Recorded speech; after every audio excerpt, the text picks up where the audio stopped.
mean, you think about like the music that you sort of associate with your childhood. A lot of times it's like stuff that you were listening to when you were in middle school, right? A lot of the memories that you have of just difficulty and hardship and growing pains, a lot of that comes from middle school.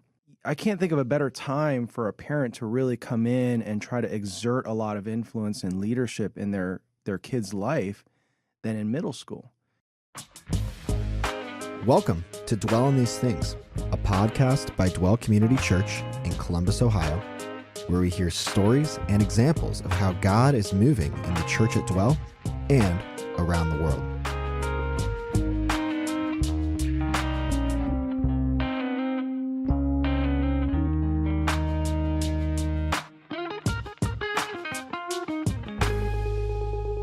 Welcome to Dwell on These Things. My name is Brian Adams. I oversee student ministries here at Dwell, and today we're talking about Dwell's middle school ministry, which is the fastest growing ministry in Dwell over the past year. It's grown by over 15%, seen 75 students come into a relationship with Christ. God has blessed us with remarkable growth in our middle school ministry. It's very exciting. And this morning I'm joined by Bret McCallum and Conrad Hilario, two of our elders, and two middle school leaders of a boys group called Uppercut, which is a perfect boys group name in middle school. Love it.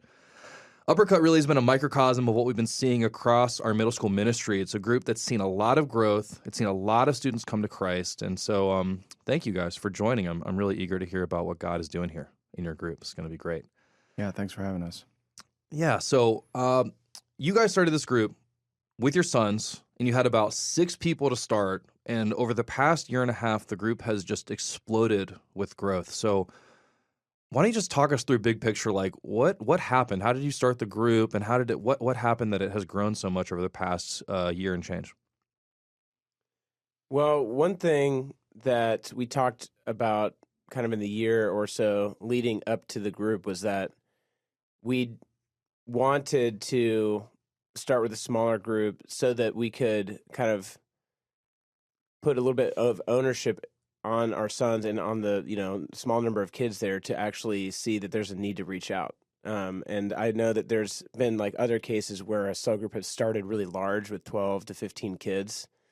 So when you're already at that size to begin with, it doesn't necessarily seem that urgent, to try to like bring people out. And we're trying to instill the ethic of, evangelism with our kids. So we actually went to the middle school leadership and said, hey, we actually would rather not get a lot of kids assigned to our group when they were kind of organizing the 6th grade groups. So that was one thing. And then two, our family and Conrad's family were kind of coming up with a decision of what we were going to do with our kids when they went into middle school, whether they would continue going to Calumet or if they would move over and join a public school. And so that was like a somewhat difficult, decision to make for not only us, but also our kids, because they didn't know anybody at Dominion.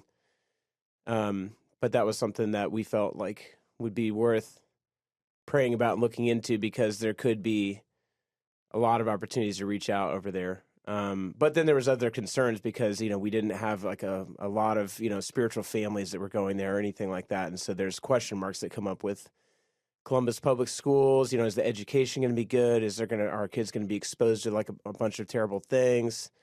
What about bullies? What about drugs? What about all these different things? And so we had to kind of like pray through that and talk through that. So maybe you can share what that was like for your family. Funny how that happened. I think that your son, Max, got it in his mind that he didn't want to go to Calumet anymore for various reasons. And, of course, Julius, my son, who is his best friend, they were talking, and Max had expressed that he wanted to go to public school, Dominion Middle School, which is actually right across the street from Calumet. And one day, I was talking to Julius, and he was talking about how Max wants to go there for middle school, and I asked him, I said, what do you want to do? And he said, I don't know, I'm not sure. And I knew that from talking to you that you were very hesitant about sending Max to middle school or public middle school without having some peers there for obvious reasons. And so as I talked to Julius more about it, it was interesting because he was somewhat inclined to maybe leave Calumet, a lot of his friends, and join Max to go and go to Dominion Middle School. But my wife and I talked about this, and obviously there's some risks associated with that, but we knew that Julius had a good character, that he was not easily influenced by kids, and that he had some pretty strong convictions about following God. And so we made kind of a radical decision where we went to Julius and said, listen, if you want to go to public middle school with Max, then we will give you that opportunity to do that. But we want you to think and pray about this. And we want you to come up with a pros and cons list. So the summer leading up to the 6th grade year, I talked to Julius several times and I said, so have you thought about this decision more? And he said, not really. I need to think more about it. And after about a couple months of him just sort of thinking through this and not really like making a decision, I talked to him one time. I think it was like maybe right before school was about to begin, and I said, so have you come to a decision? He said, yeah, I think I want to go to public middle school. And I said, wow, that's amazing. What are your thoughts on this? What were like some of the pros and cons that you came up with? And he started with a list of cons. He said, first of all, I worry a little bit about whether I'm going to get a good education, because you talked to me about like how at public school, the education's not going to be as good as Calumet. And I told him, I said, well, here's the thing. If you are going to go to public school, you can sort of coast and do the bare minimum, and teachers are not really going to force you to like excel. But if you want to get a good education, you can get a good education at any public middle school. And so it's really going to be on you to take your education seriously and take responsibility for that. And so the second thing is, if you want to really excel in school, then your teachers are going to identify you as somebody who actually takes this seriously, and they're going to help you out. He said the second con that he came up with was, he said, I think students are going to like show me sex. And he was, 11 years old at the time. And what he meant was pornography. Right. We've been talking a lot about that. And I said, yeah, there's a possibility of that. What other cons do you have? And he said, well, I think that people might start trying to make fun of me for being a Christian. And I said, that could be a con, but according to the Bible, that could also be a positive thing too, because Jesus says that, when you are persecuted for me, that, you are blessed, that there are good things that can come from, your faith being under attack. And so I told him a little bit about how God can use persecution to really grow his faith and grow him in his walk with the Lord. And so I said, what are the pros then? He said, one of the things that I'm really excited about is getting to meet new friends and potentially invite them out to our middle school group when we start it. And I said, well, if you want to do this, I said, me and Mom are willing to let you make this decision. Most parents wouldn't let their kids make this kind of decision for themselves, but we trust you. And because we trust you, we want to be able to give you a little bit more responsibility for where you can go to school. And so when I talked to my wife about it, I said, what do you think? And she said, well, I mean, if he's going to take a spiritual risk, we can't say no. And so we decided to take that step. And yeah, I mean, the rest was history. I mean, they started a couple months later and kind of hit the ground running. Yeah, my experience with that was a little bit different, because I definitely, I think you alluded to this, I made more of a push for this.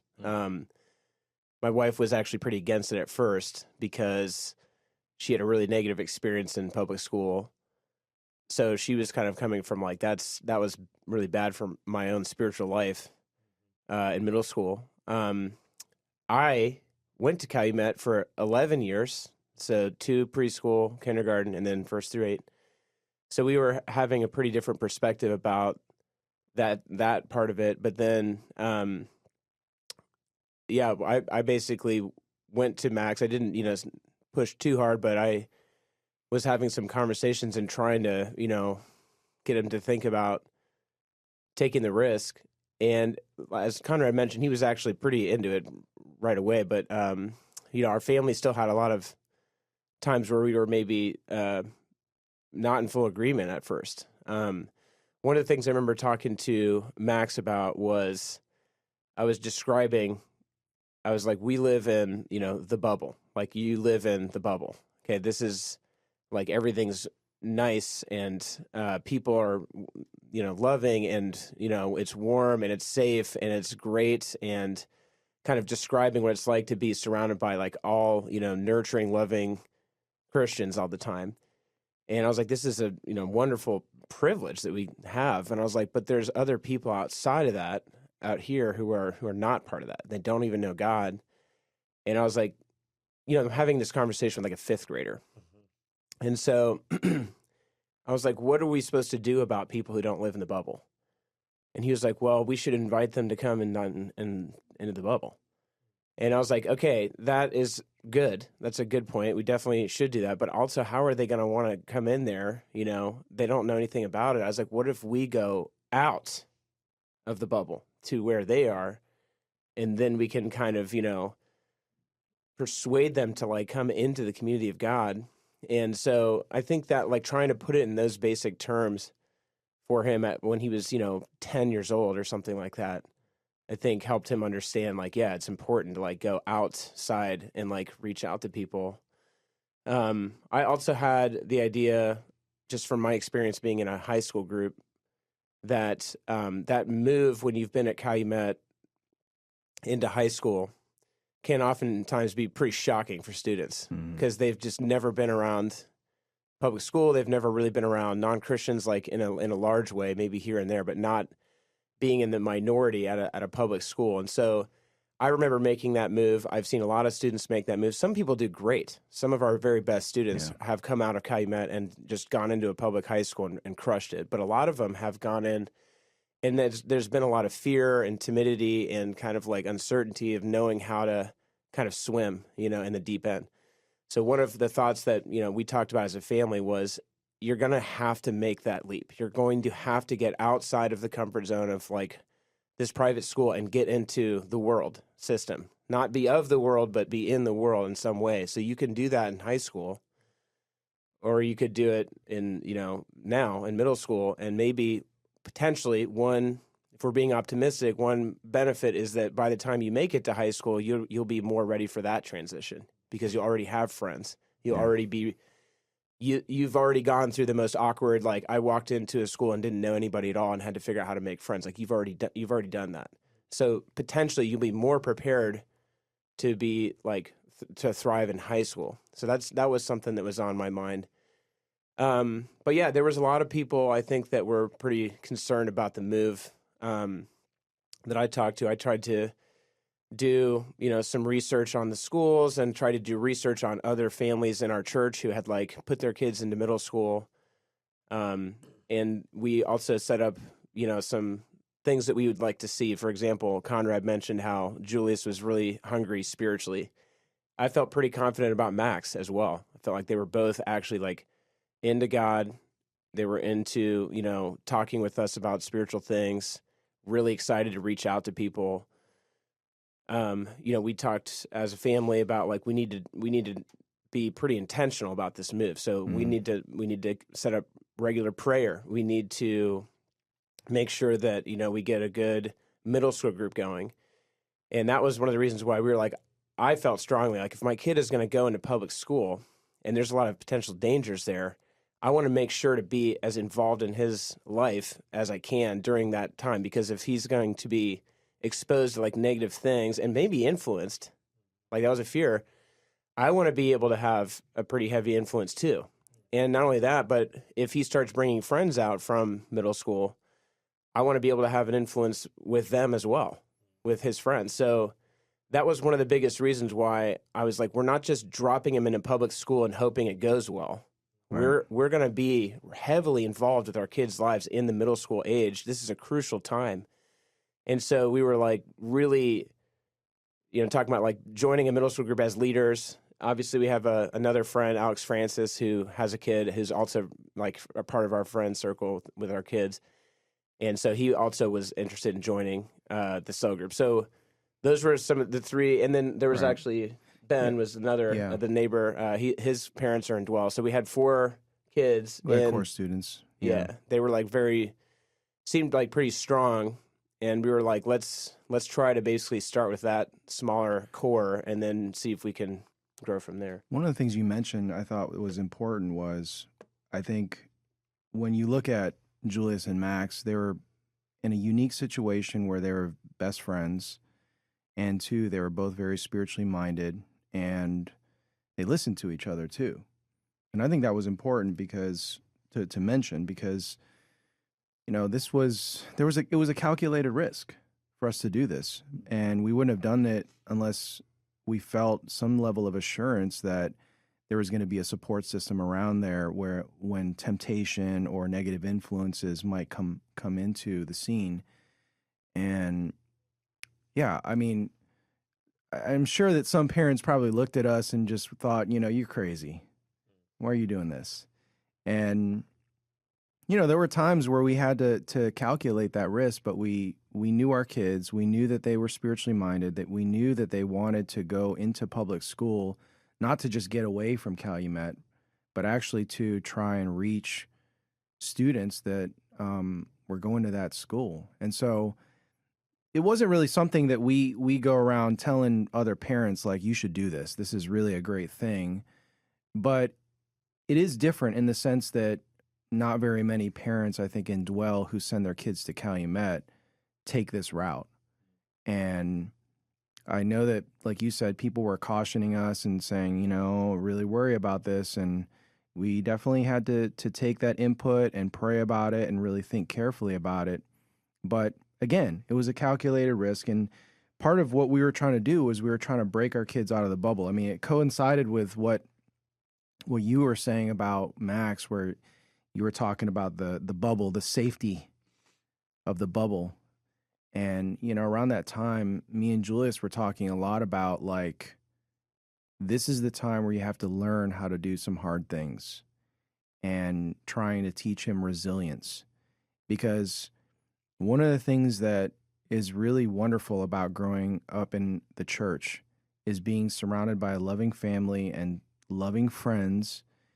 And it's easy to think that life is easy, that life is going to just go smoothly, and that you're never going to run into hard times. And, growing up in the world, not growing up in a Christian home, I experienced a lot of those things. And I think as a parent, one thing you want to do is you want to protect your kids from the things that maybe you experienced growing up. And yet I learned valuable lessons from some of those difficult times growing up that have helped me even today. And so me and Julius were talking a lot about how can we put ourselves in a situation where we are uncomfortable and where we're pushing ourselves without putting ourselves in danger. And I was telling him, I said, I want to help you grow to the extent that when you see like something hard, something difficult, something that causes you to be afraid, that your natural inclination is to say, I'm going there. That's where I want to go. And so we were sort of having parallel conversations, I think, obviously tailored to our kids, but we both wanted to try to push our kids outside of the bubble, outside of their comfort, and to do something kind of radical for their faith, because we knew that this was a really formidable time in their lives, and that, this is where we needed to really exert ourselves in terms of leadership as parents. Yeah, it was definitely a risk, and it hasn't always gone perfectly.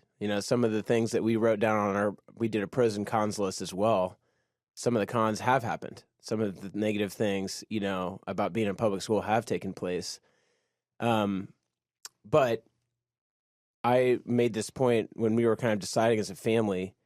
I said, there's risk in doing this, but there's risk in not doing something like this. Because for me, one of the worst outcomes that I can think of as a parent is having a kid that is not radical for God.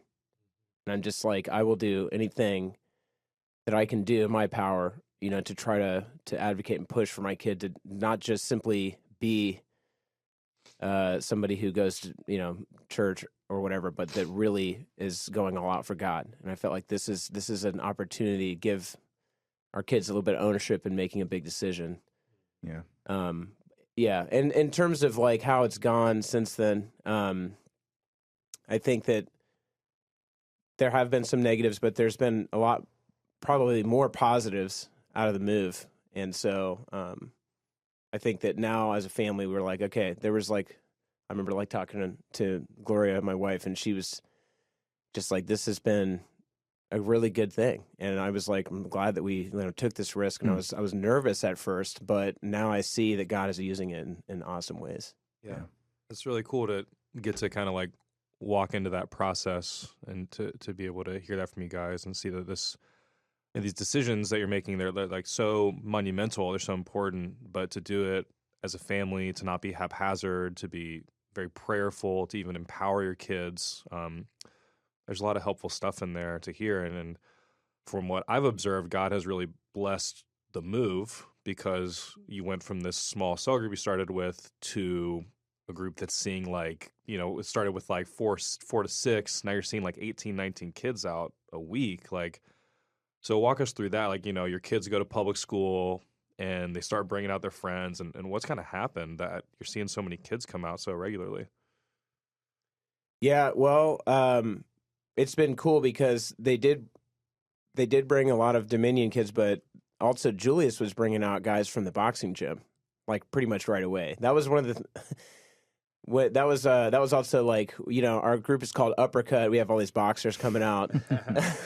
We were, we'd watch some like, fight videos and stuff after cell sometimes at the beginning. So that was really cool.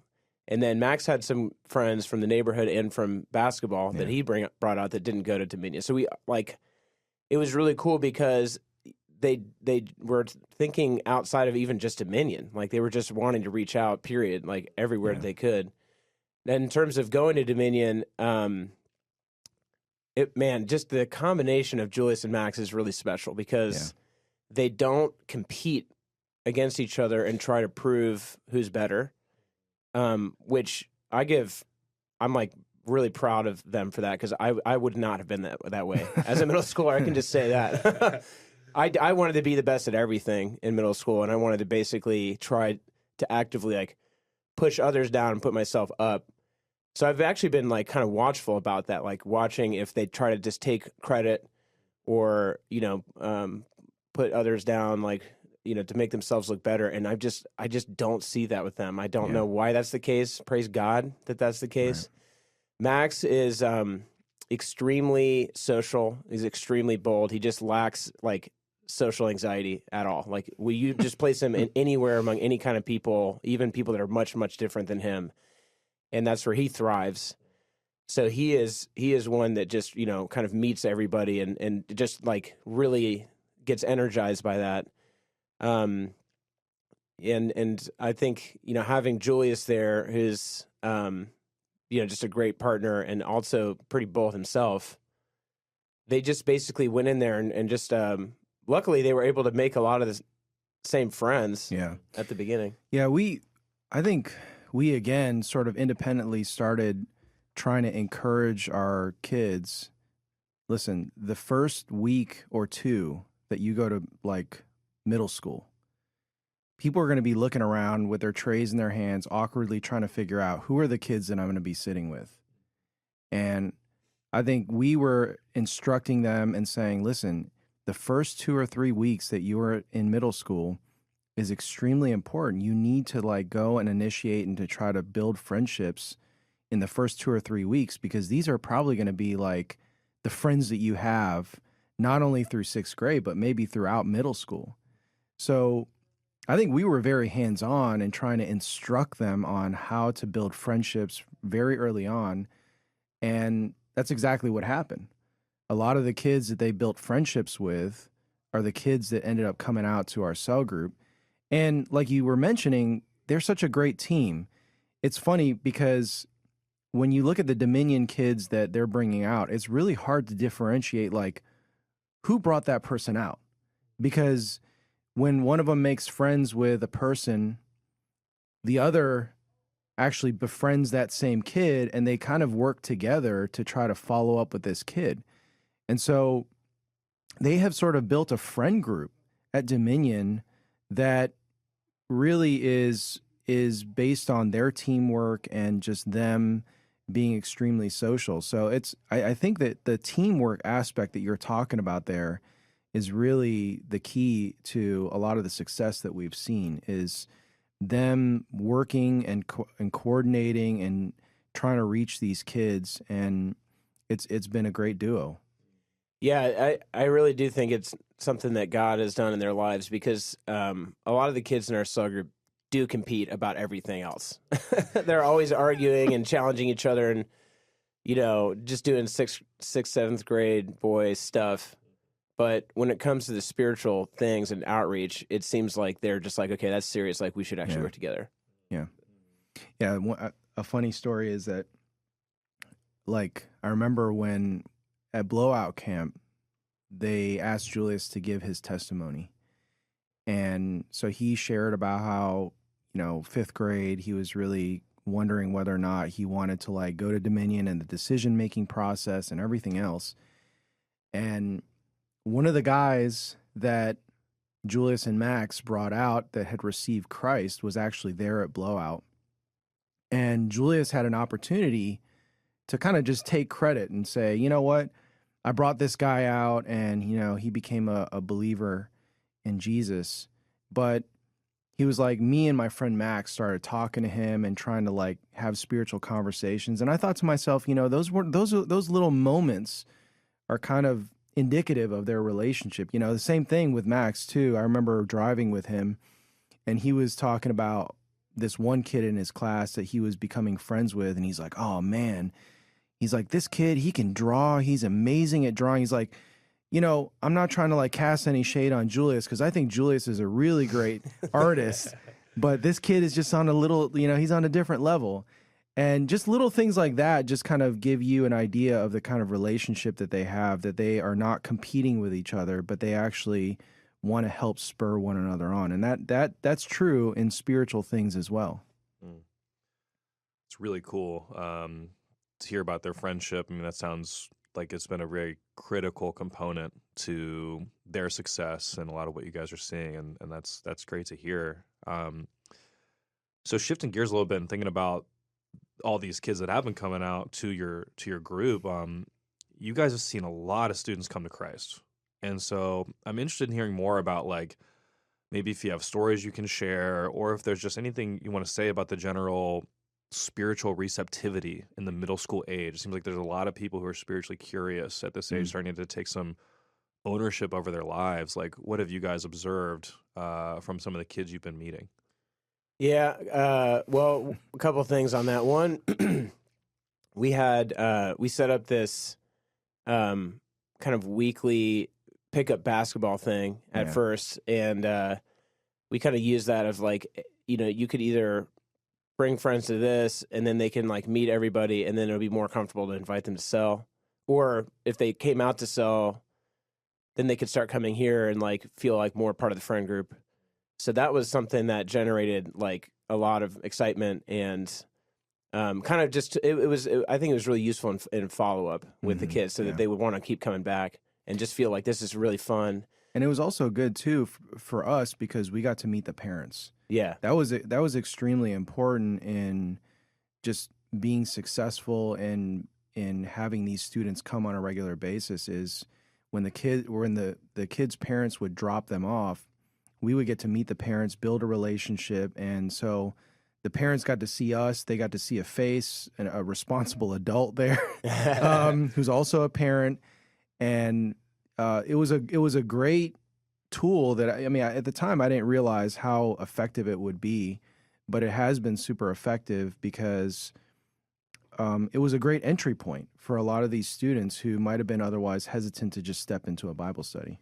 Yeah, and what you said, Brian, about the receptivity at this age. I remember hearing that too from like a Barna study or something.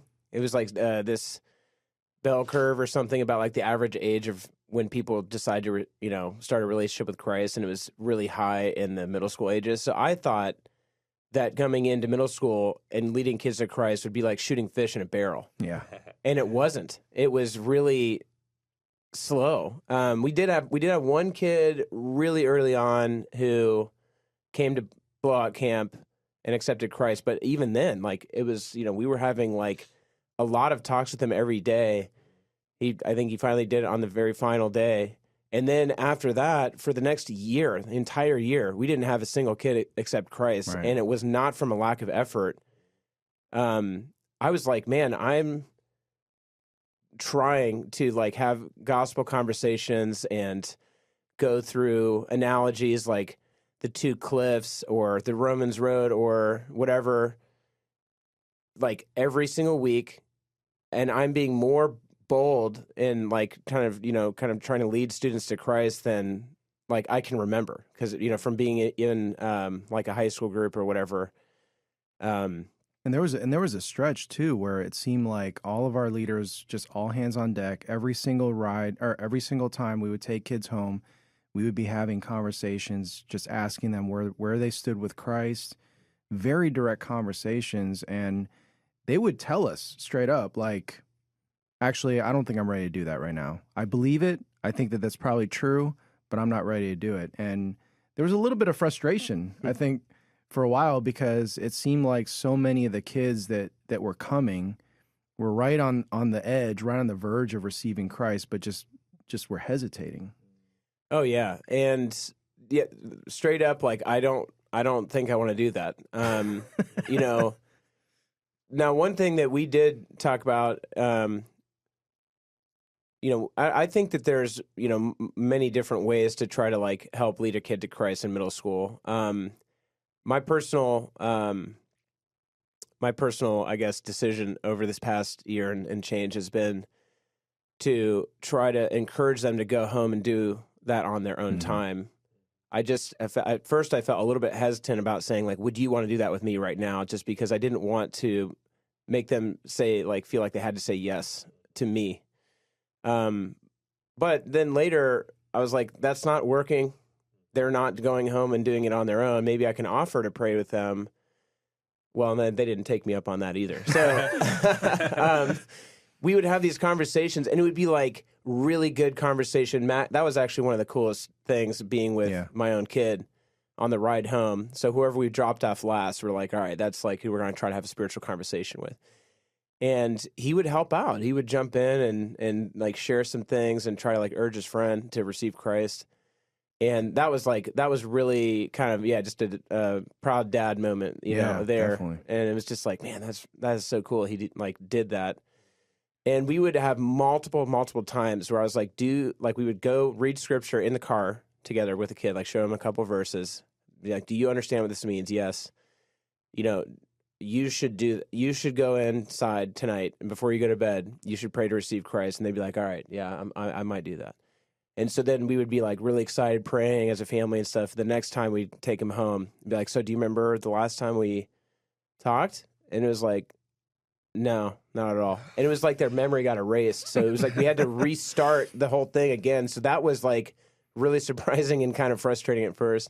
Or it'd be like, yeah, I do remember that conversation. And I did pray. And I was like, wow, okay, yes, awesome. What was that like? Like, what was your prayer like with God? And he's like, I just prayed that, I wouldn't miss my alarm the next day at school or something like that. And I was like, so what about the stuff about like, praying, like, Jesus' like death to like apply, for your sins? Do you remember that at all? He's like, yeah, I definitely did not talk about that. Yeah, we always talk about how like it takes 65 times for somebody to hear the gospel before they finally like understand it and accept it. And I mean, I feel like with a lot of our kids, that was definitely true. We just had to keep reiterating the same thing over and over and over again. And eventually it started to sink in, but it took a lot of effort. It definitely took a lot of persistence.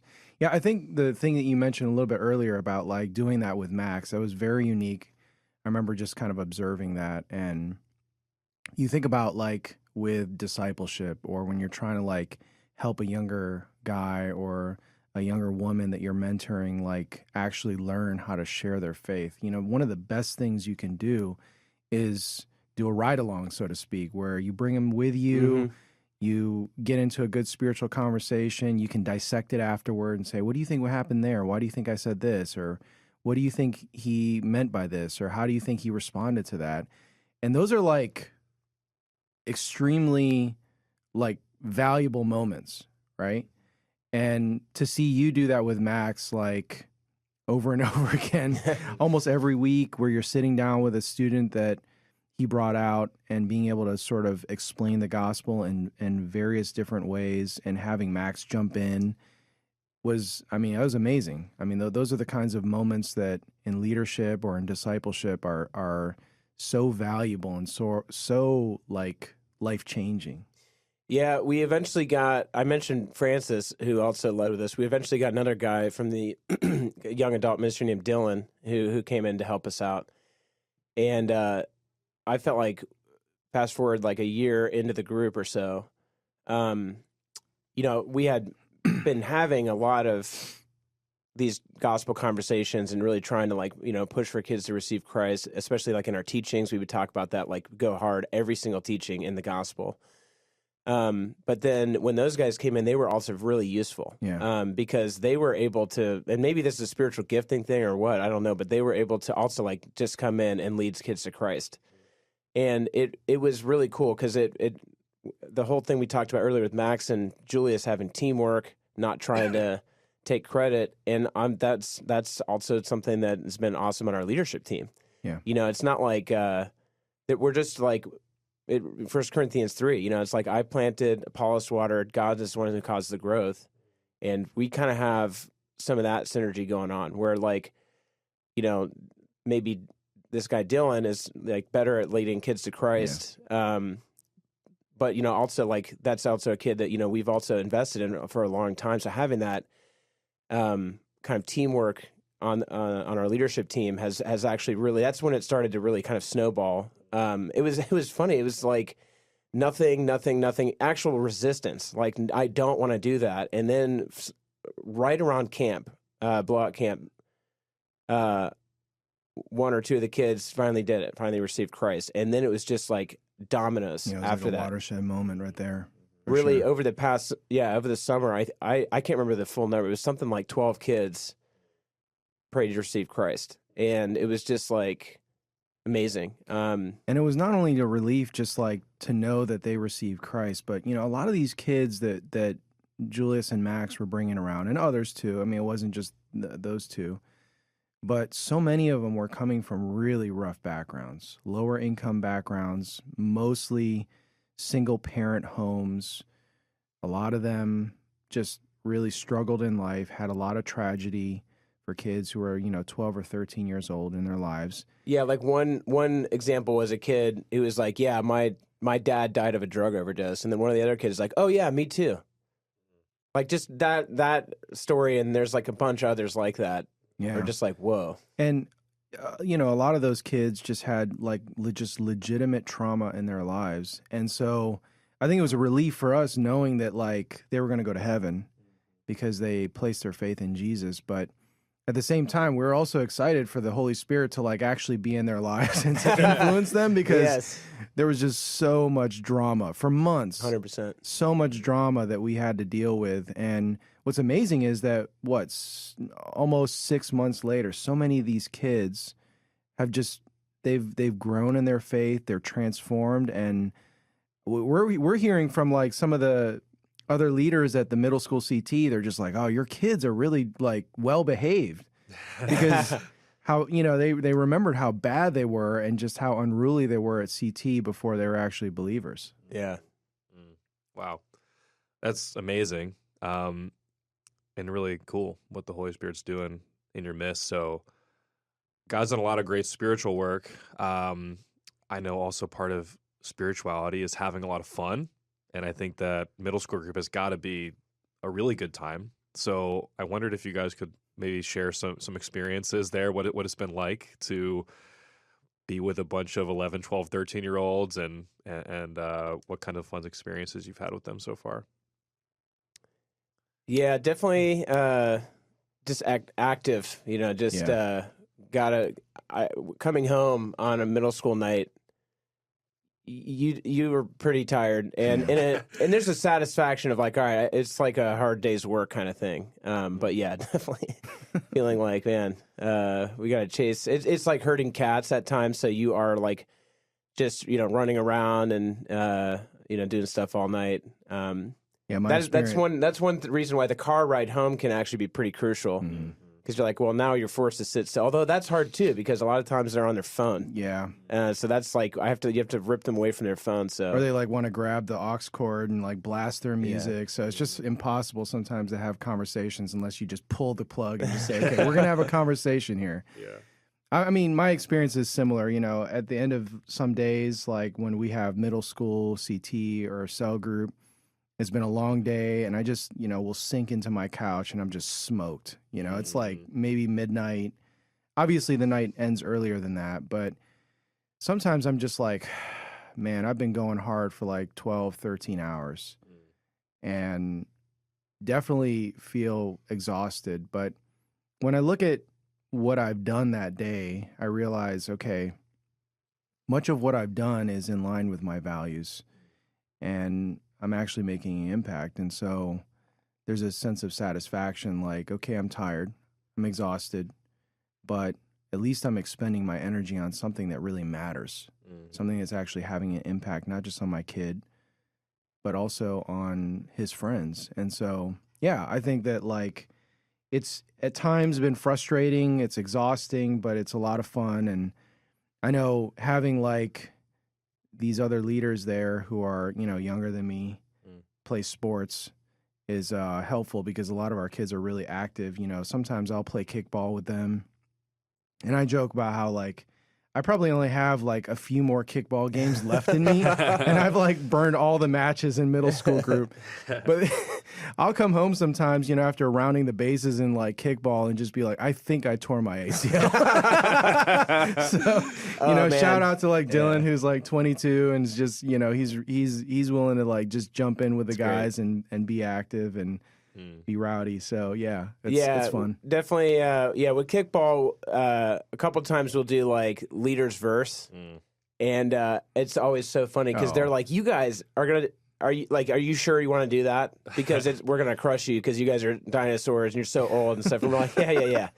Let's try it. And then, one of us will just like blast the ball like way beyond like what they're ready for, just round the bases. And then they're all like, oh. Brett's being modest. It's him. But I'm just, so then we get to talk a little trash. That's always, good nature, but it's always pretty fun. Yeah. And then obviously with basketball, actually at first it was really difficult because playing basketball with middle schoolers is about 90% screaming at each other about fouls and the rules, and not like actually playing the game. So that took a while to get them to like actually learn how to actually have fun while playing basketball. We took the kids up to Cleveland for our retreat last year and watched the Cavs game. That was a lot of fun. We do some other games too, like we played football. We've played this game called Team Tag that I remember from when I was in middle school cell group that I used to love, where like a lot of the kids have to go out and hide, and then they have to make it back to base without getting tagged. And so a lot of times, if you as a leader are enthusiastic about how sweet this is going to be, the kids will basically be into it. Yeah. So we're not like, hey, well, what do you guys feel like doing? Sometimes we'll have to basically come up with the ideas, which isn't always easy to know like what is going to be fun tonight. We do end up doing a lot of the same stuff. Yeah, we do. I mean, the kids like to hoop a lot, and Brett's pretty good, so they're always playing. And I'm good compared to middle schoolers. Yeah, that's true. But I will join like a touch football game or whatever, and I'm usually all-time QB. And the kids are always trying to roast me, call me old, and they actually call me Aging Rogers. That's pretty good. That's funny. That's good. Well, that's a good segue, talking about the toll on your physical body. I'm sure that's just one of many sacrifices you guys are making. I mean, you guys are busy people. You're like Brett, you lead in a college group, a high school group. Conrad, you lead in a college group. You're both elders. You both have full-time jobs. You have other kids. Like, and you're spending all this time doing this. Like, could you talk us through a little bit some of like the sacrifices you guys feel like you've had to personally make and why you find that worth it for the sake of investing in these students and in your kids in this way? I mean, I definitely feel like, well, one, just having experience doing student ministry for a long time, knowing some of the basics, but also like I feel like when our kids were little babies, you know, I hope that I was helpful to my wife, but she was really that was like she was amazing at that stage, and I tried, you know, to pitch in like when I could and like in certain ways, but I didn't feel super confident as a parent at that time. But I feel like this is my time to step up and my time to shine as a parent because, you know, this is like I know how to relate to younger students because I've been in student ministry for so long. So I feel like this is my opportunity as a parent to really step up and to just try as hard as I can. I mean, and part of the thing of just realizing like this is going to go by pretty quick. You know, we don't have another chance to try again. You know, there's no time later. Mm-hmm. In terms of sacrifices, we're totally busy. It's insane. I took a nap at the office today. You know, we're tired. I don't always know how it's going to work. I do feel like just part of being really busy is trusting God. I hope that doesn't just sound like a overly like super spiritual response. But I feel like, you know, we're in God's will and he'll provide the energy to continue doing this and he'll like provide us with what we need. And we do like also make sure that we're spending time with our kids individually every week. We feel like that's really important. We try to take some family trips, you know, throughout the year to build like family togetherness and have a foundation there. You know, me and my wife totally feel like we're doing this as like a tag team. Hillary has been super helpful as well. So the wives are involved. They're not just kind of sitting by and watching. They're really like instrumental in making this all work. Hillary's like kind of like the logistics master. You know, she's always sending out like ride lists for every meeting and coordinating stuff. So our wives are not just sitting on the sideline doing nothing. I mean, they're definitely serving and sacrificing. They're making meals. They're giving rides. Sometimes when me and Brett are out of town for work or something, they're stepping up and actually going to the meetings. They go to middle school CT when we're not available, and we'll like literally play sports with the middle school boys. Wow. Yeah. It's actually amazing. And like, but we view this as like this is part of our family time, right? Mm-hmm. This is not in competition with our family time because we're with our sons, and so we view this as part of our family time that we're spending with our kids, but we also have to sort of balance, like we've got other kids as well and want to make sure that they realize like we care a lot about them and their spiritual development and just want to spend time with them too. So it definitely can create some tension there, but I think if you're smart with your time and just make sure to prioritize the things that you value, you can make it all fit because, you know, the Lord, when you set out to do something like this, you know, like Brett said, he's going to provide. Mm-hmm. And there are times when we're exhausted, when we feel the time crunch. But at the end of the day, you know, we make it all work because, you know, when we set out to do the things of God, he's going to provide for us. That's really cool. Okay. So why don't we wrap here thinking about a couple, like maybe just if you guys had any words of wisdom or advice for people. I was thinking about kind of two different segments of people who are in our church who may be listening to this. Like, for one, I think that we've got some like parents who have kids who are starting to approach this age range, and they're trying to think for themselves, like, what do I need to do to get ready for my kid to go to middle school? You know, join a middle school cell group, things like that. So I wondered if you guys had any wisdom you like to share from your experiences to people listening that could help them as far as taking that journey themselves, their kids get into the middle school age range? Well, don't wait till middle school to start having spiritual conversations with your kid.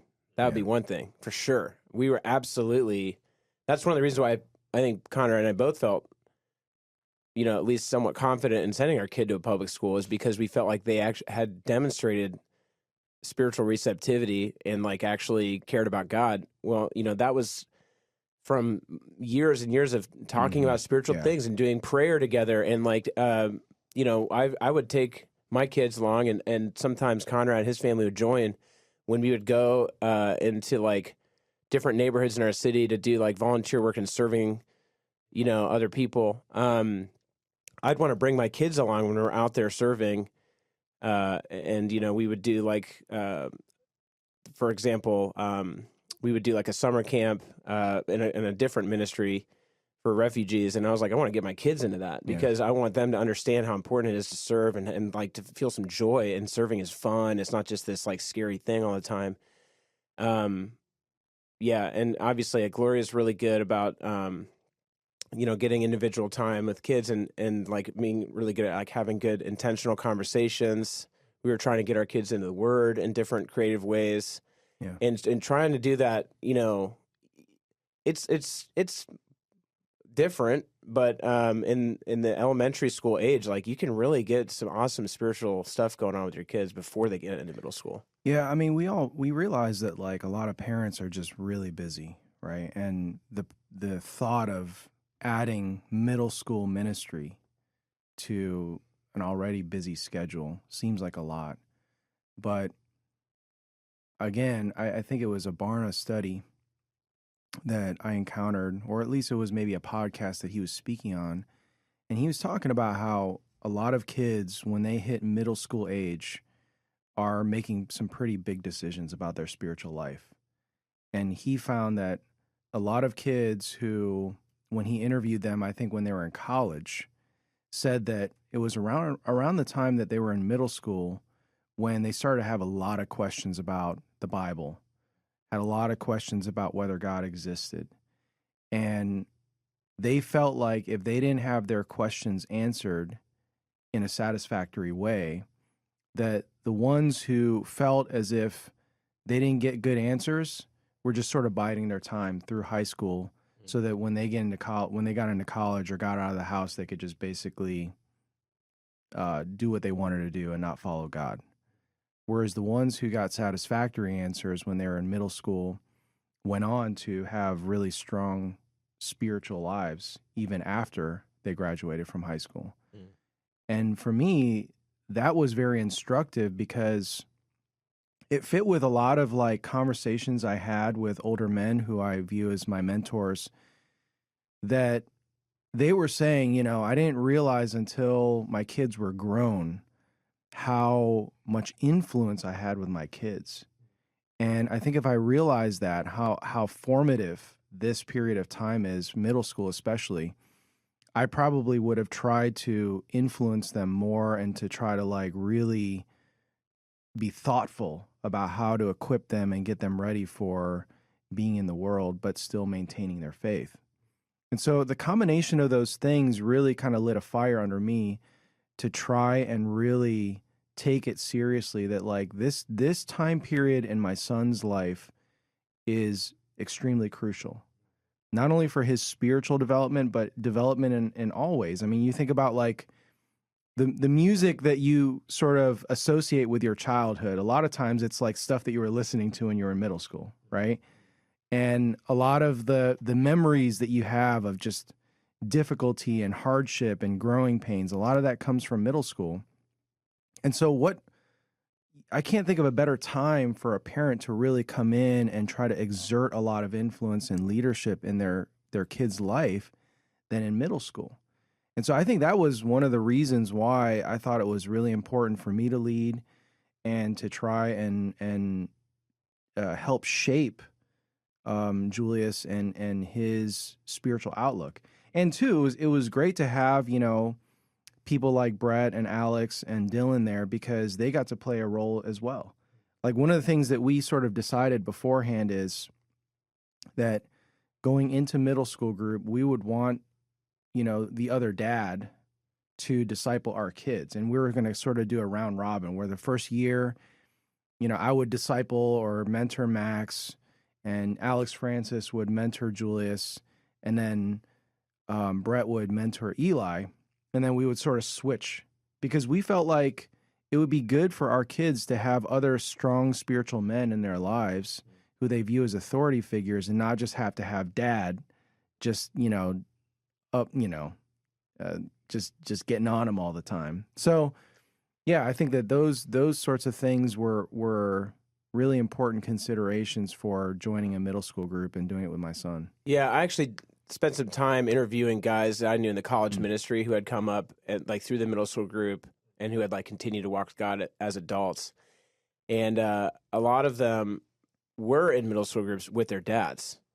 And I was like, what was that? Did you like that? Did you kind of not like that? And try to just ask a bunch of questions. And I was pretty surprised that it was almost across the board.